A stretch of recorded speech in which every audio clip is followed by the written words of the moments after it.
What's up, y'all? Welcome back to the channel. And here I'm just giving y'all another update on my 2023 RZR Pro R4 Ultimate.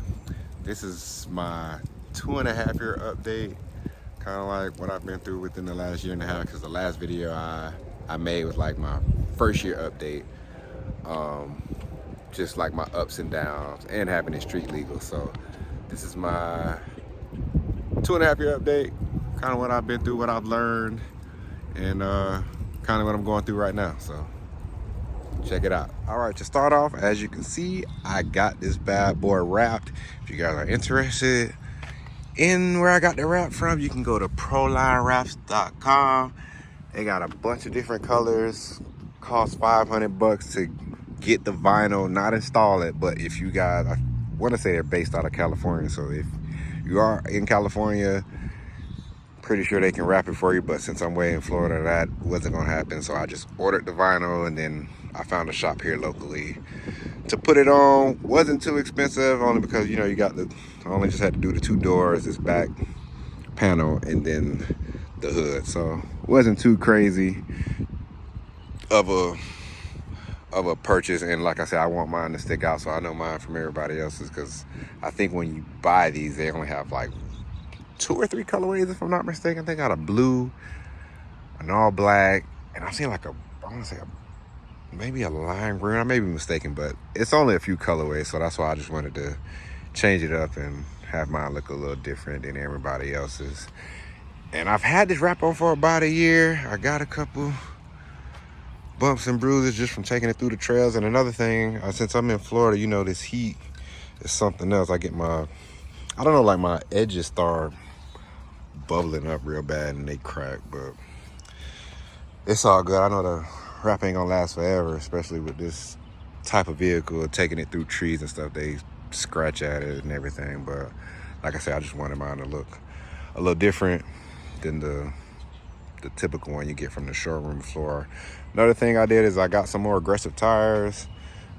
The last video I had like some all-terrain tires that normally go on a pickup truck, but now I went with a little aggressive with some rough terrain tires, just because I'm on the trails just a tad bit more. So I just wanted something a little bit more grippier in the dirt. And I did actually finally pop my belt. It was around maybe like, I want to say 320 hours popped. I got the tools and everything, got it swapped out, but I've been through 1 belt so far, and then the first belt lasts me, like I said, over 300 hours, so I'm not gonna complain. I don't know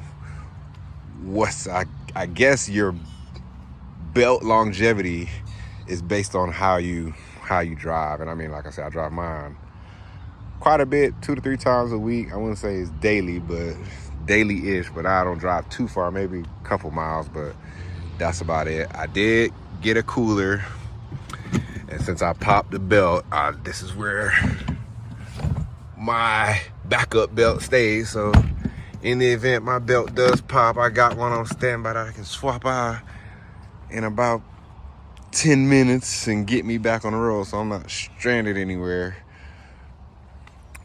And I've done my transmission, changed the transmission oil once, maybe around when I got to like 300 hours. And the transmission drain plug is right there. Doesn't even take much. You can buy like a quart in it. I don't even think it'll take the whole quart. And then it'll drain out at that little bottom hole right there. I forgot what size Allen it is. It's a pretty big one though. But yeah, when you do get to that transmission service, definitely gonna need to do that. And like I said, that's probably based on how aggressive you driving. So if you tearing it up on the trail 24/7, probably need to change a little bit more frequently. But like I said, I'm doing some driving, but it's not, I want to say aggressive. It's just more constant. So I'm always doing like 40 or 50 miles an hour, and I'm like staying there at a long period of time. Try not to stay there too long, because if I'm going down a straight long road, I try to vary the speeds and try not to stick at one speed the whole ride, just staying at 50. I may go to 55, bring it back down to 45. just the way I like to do it, just in case. I don't know, maybe in my opinion it's saving the belt. I also had a friend of mine give me a tip on the suspension. So I have 4 suspension modes on here, and I always used to ride with my suspension on comfort, because I always wanted the softest, like I always wanted a more comfortable ride. So in my last video, I remember telling you guys, every time I hit the gas, it would like jump, like the front end would jump up and it would kind of stay up.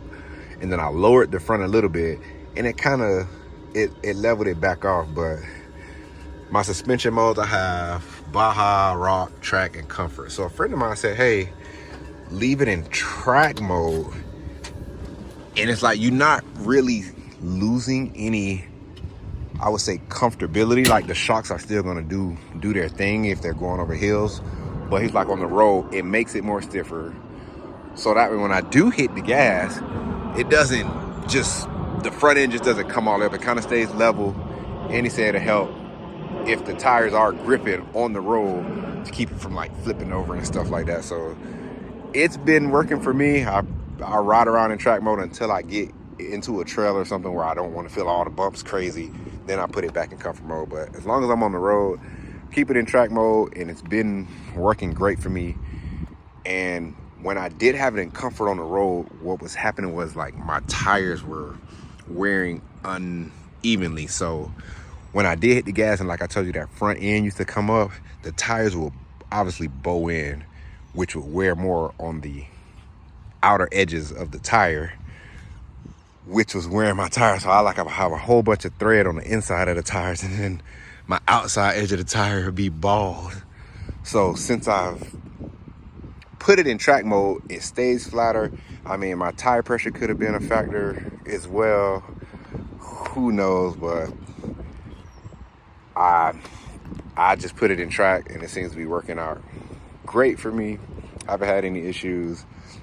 And I can't remember if I stated in my last video about it getting like super hot, especially in Florida with all this heat. Like it gets hot in the cabin, especially by your feet, because there's just no airflow. So my next purchase would probably be the hood scoop, so air can actually go in to the cab, because I mean these vents from the windshield only help so much.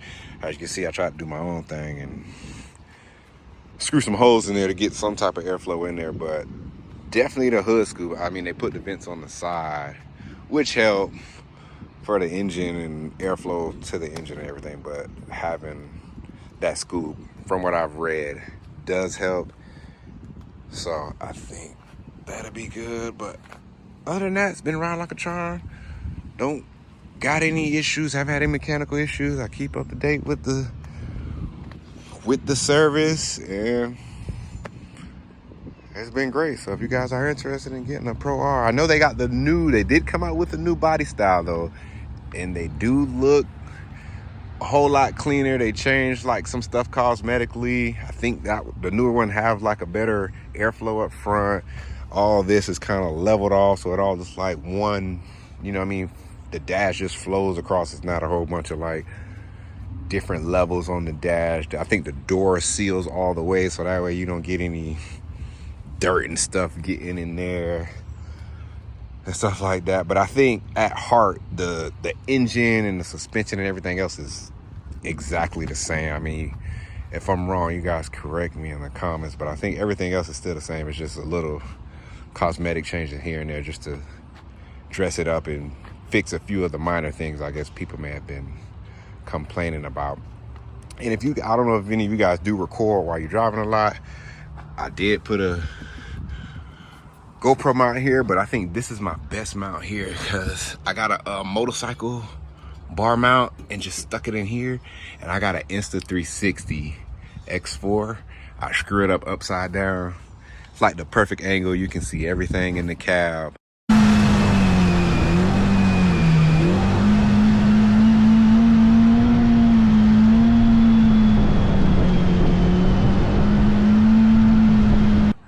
I think it's like the perfect view if you ride. Granted, you know what I mean, the camera's kind of by your head, which can pose a safety issue, but like I said, I'm not driving, pushing this thing to the limit and jumping ramps or anything like that. I kick up a little dirt, but for the most part, I'm riding on the street. And I think it's another thing, if you have one of these or plan on getting one of these, getting that camera angle definitely would help. Yep, so this is my, like I say, 2.5 year update. Haven't had any issues.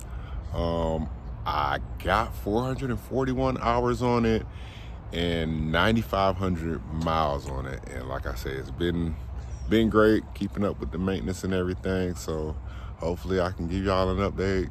Hopefully another year or two down the road and it can still be kicking. But I appreciate y'all checking in. I'm out.